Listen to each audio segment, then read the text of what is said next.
tāda sajūta, ka šī mācība, tas, ko es stāstu, nāk no kaut kādiem citu tautiešiem. Komentētājai šī brīvā domāšana, šis atvērtais prāts, šī paplašinātā apziņa, viņi uztver to kā svešu, kā biedējošu, kā nepazīstamu. Bet šeit ir stāsts par šo sievieti, šo konkrēto sievieti un par viņas dzimtu.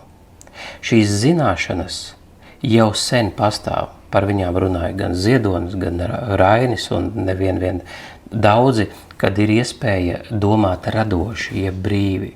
Tas nozīmē nevis iet paklausībā un likumos kā vienīgā patiesība, bet iet iekšā radošumā. Un tāpēc bērnībā ir nepieciešams mācīt bērniem visatļautību ar drošām robežām. Es ļauju darīt visu, bet es mācu arī robežas, jo es vienīgais vecāks varu iemācīt šīs te robežas.